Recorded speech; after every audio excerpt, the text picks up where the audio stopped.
As you all know that in the previous video we completed the lesson Union Government. Okay. Today in this video let us move on to the next lesson in the political science, that is state government. State government. First of all, I will start this lesson with one statement. India is a union of states. India is a union of states. India is a union of states. According to that statement, in India there are 29 states. 29 states, and we can say that if you are what we can say that combining at present information, there are 8 union territories.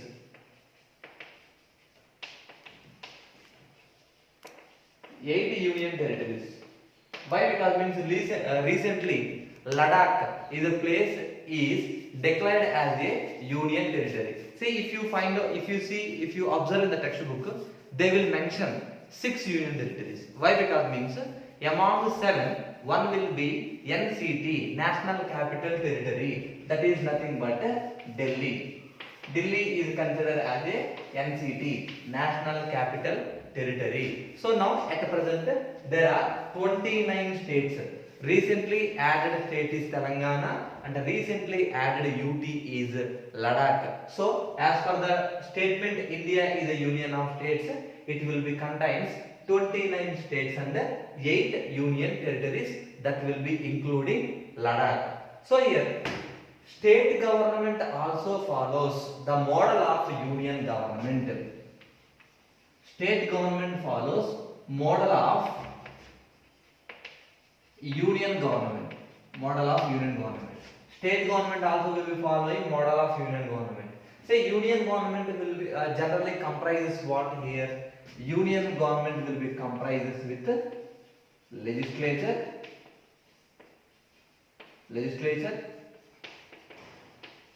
executive, judiciary.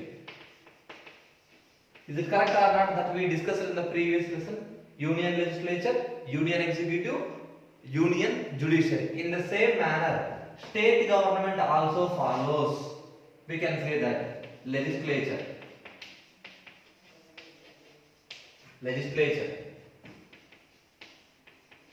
executive, judiciary. So I hope you are very clear, right? As per the statement, state government follows model of union government. Union government will be having 3 organs. One is legislature, executive, judiciary. Legislature means what we discussed here. We discussed about Rajya Sabha and we discussed initially we can say that here President, Lok Sabha and Rajya Sabha, right? So now executive, what we have discussed, Prime Minister and Cabinet. Finally judiciary means obviously we can consider Supreme Court. You are clear, right? Union legislature comprises with President of India, Lok Sabha, Rajya Sabha. Union executive will be comprises with what? Prime Minister and Cabinet. Union judiciary will be containing what? Supreme Court. In the same manner, I told, right, state government also following the model of union government. State legislature means what will be having here?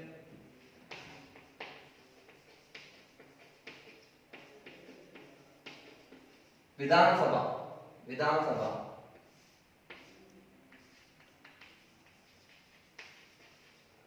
Vidhana Parishad, and we can say that one more will be the governor. So now state legislature will be contains governor, Vidhana Sabha, Vidhana Parishad. Now state executive contains, who will be there? State executive means obviously chief minister and his cabinet. So state judiciary means we can consider that High Court. that is all about the introduction of the lesson state government. Listen, India is a union of states. According to that, 29 states, 8 union territories. Recently added UT is Ladakh. Recently added UT.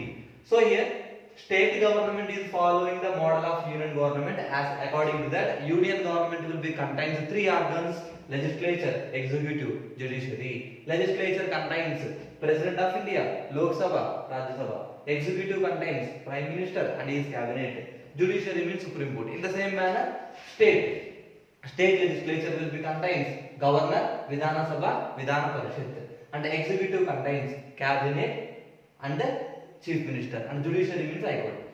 Here one point you must remember, which is nothing but in every state there may be a 2 houses, or else in some states there may be a 1 house. Remember, in state legislature, some of the legislature contains 2 houses, that is Vidhana Sabha and Vidhana Parishad. Some of the state legislature having only 1 house, that is only Vidhana Sabha. That concept is known as unicameral and bicameral. Very important.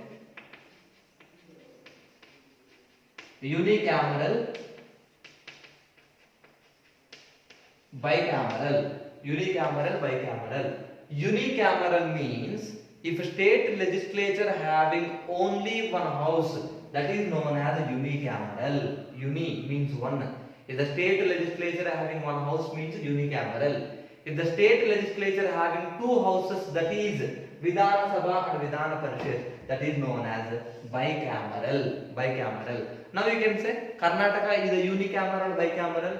Karnataka is a bicameral type of legislature. Why? Because means in Karnataka legislature there is a Vidhana Sabha and there is a Vidhana Parishad. Now, according to Article 171, the states which are having bicameral legislature in India,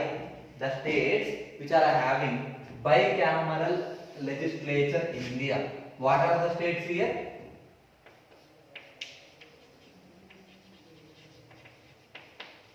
Karnataka,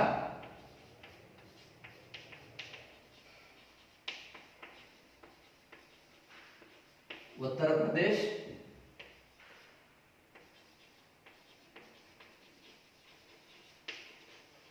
Maharashtra, Karnataka, Uttar Pradesh, Maharashtra,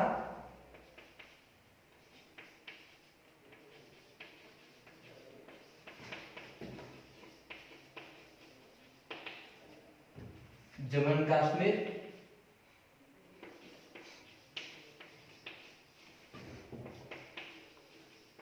Andhra Pradesh,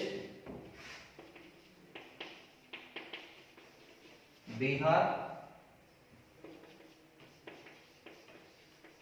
Telangana. So remember the states which are having bicameral legislature in India: Karnataka, Uttar Pradesh, Maharashtra, Jammu and Kashmir, Andhra Pradesh, Bihar and Telangana. So once again, according to the article number 171, the states having bicameral type of legislature in India: Karnataka, Uttar Pradesh, Maharashtra, Jammu and Kashmir, Andhra Pradesh, Bihar and Telangana. So you have to remember the differentiation between these 2 words. Unicameral, uni means 1. A state legislature having 1 house. 1 house means we have to consider only Vidhana Sabha, Lok Sabha. And bicameral means if the state legislature having 2 houses, that is Vidhana Sabha and Vidhana Parishad, that is known as bicameral type of legislature. So Karnataka state legislature is what kind of state legislature? That is bicameral type of state legislature. Now in this state government lesson, how like we discussed union government, in the same manner we must discuss. So now I told, right, state government is following the model of union government. According to the client, first we must discuss about the state legislature. So now the first part in the state government, that is state legislature. Again I am repeating. What kind of state legislature Karnataka? Karnataka. It is bicameral type of legislature. So now in the state legislature of Karnataka, that is contains, what it will be contains? Vidhana Sabha and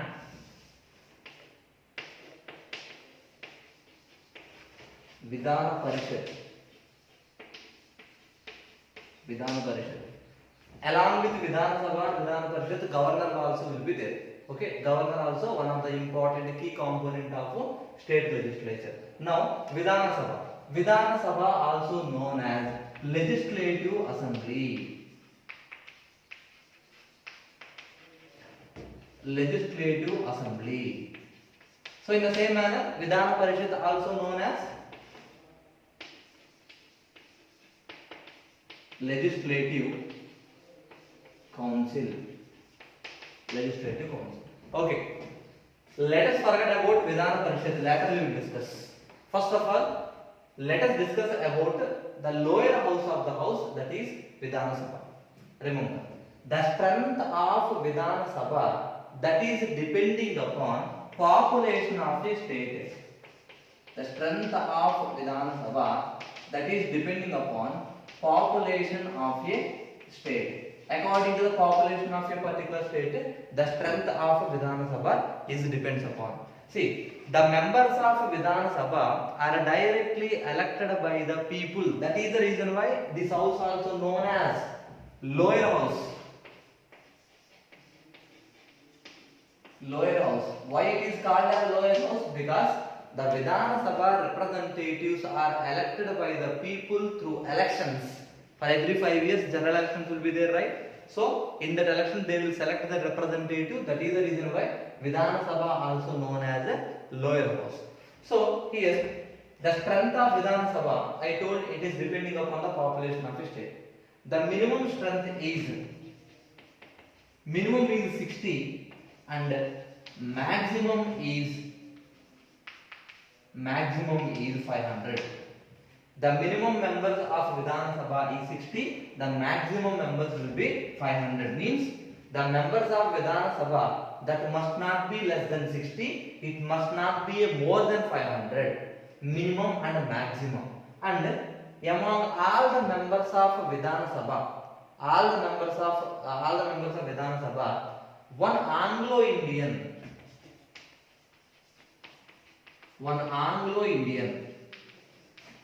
appointed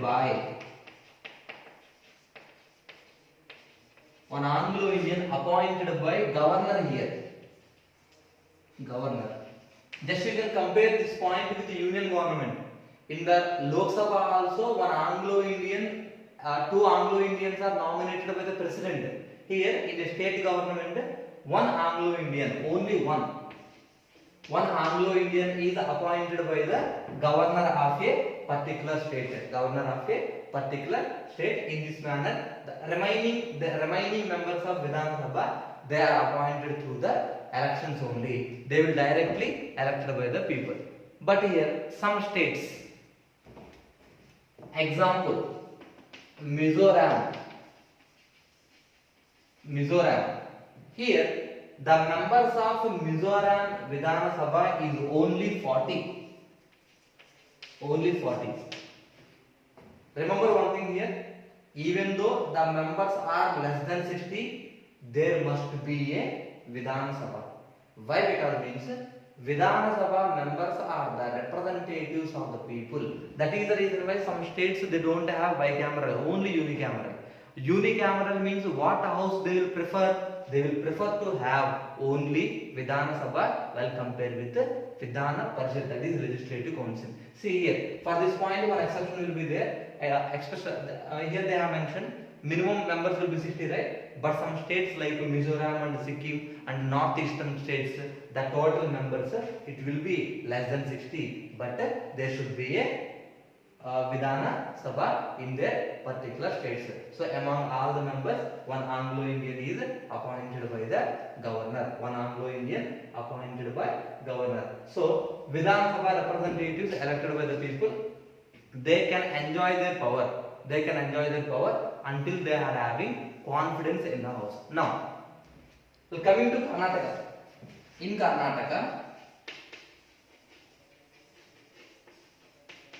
Karnataka, total members of Vidhana Sabha will be 225.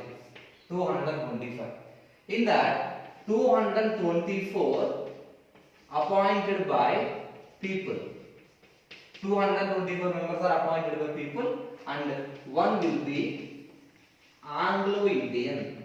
Who will elect Anglo-Indian? The governor will be elected Anglo-Indian. So this is the composition of Karnataka legislature, as well as we can say that Vidhana Sabha. The another name of Vidhana Sabha is Legislative Assembly. Another name will be Lower House. So the members of Vidhana Sabha, that is depending upon the population of a particular state. The minimum members will be 60 and the maximum members will be 500. In Karnataka, the total number of seats in Legislative Assembly, that is 225. In the 225, 224 are appointed by the people, and one will be appointed by the governor, who will be a Anglo-Indian. The member of Vidhana Sabha, they called with the name of MLA.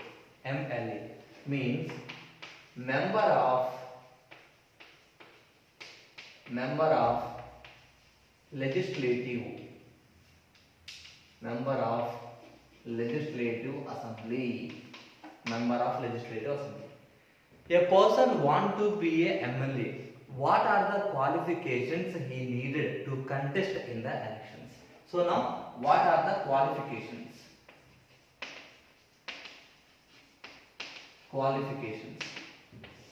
So now, the first foremost important qualification must be a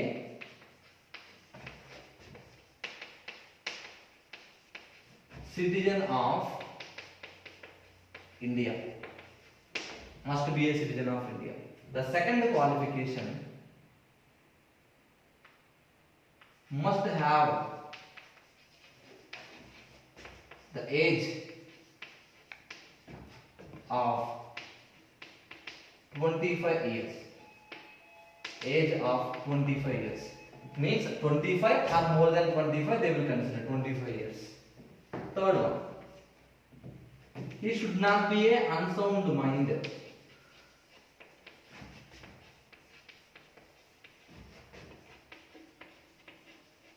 Unsound mind,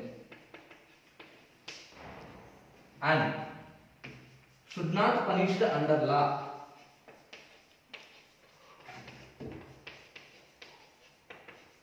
Should not punished under law. Should not punished under law. And he should not hold any office.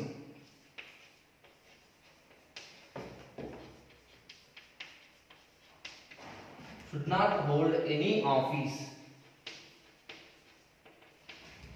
under government. He should not hold any office under the government, and he should not be insolvent.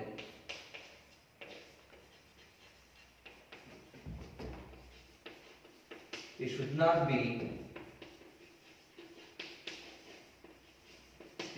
be insolvent.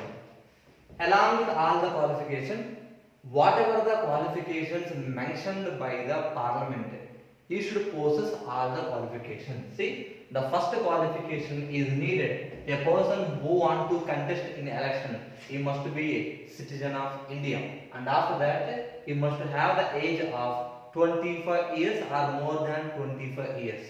He should not be unsound mind. Unsound mind means here the mental condition of the person should be improper and should not punished under law. A person who want to contest in election, before that person should not be accused in any case by the court of law. Should not hold any office means he should not be an employee under the government.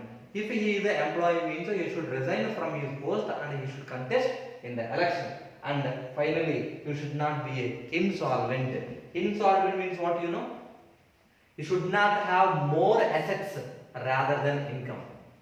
His properties, the value of the person properties must be equal to the person income. That is known as insolvent. Assets equal to income means a person who want to contest in the election, it should not have more properties. So the value of the properties are must be equal to his income. Of course, this will you may get one doubt. Now, whoever the political leaders are participating in elections, their properties are more. This is a qualification. Okay, qualification. Just remember like that. And along with all the qualification, whatever the qualifications mentioned by the parliament, day to means particular time to time, they have to possess all the qualification. These, if a person want to contest in the elections of legislative assembly, you must have all these qualifications. You must have all the qualifications. Okay, so in this class so far we discussed the information related to what state government, right? The structure of state government. So now and after that we discussed about the composition of state legislature, unicameral and bicameral state legislature. So now as a part of this class I am giving you one task. You have to do the task. My question: why some states in India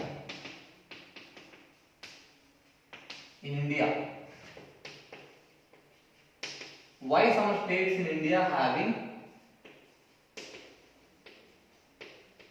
unicameral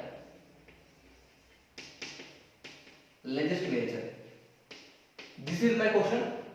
You have to browse information and to write answer for that question. And if you have any other people means you can ask them. Why some states in India having unicameral legislature? Here I gave some of the states which are having bicameral legislature, right? Remaining all the states are having unicameral. What is the reason behind it? You must know. And list out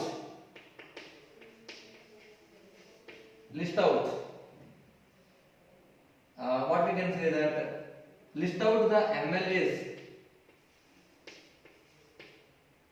MLAs who are ruled your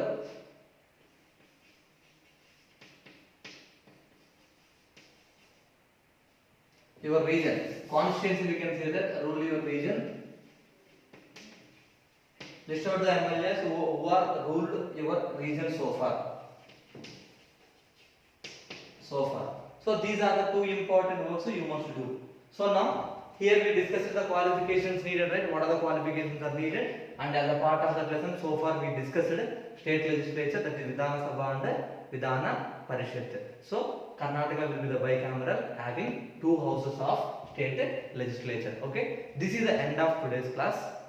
See, you should not forget to write the information about these two questions. That is the work I am assigning to you. And more importantly, few days before I sent to you notes regarding our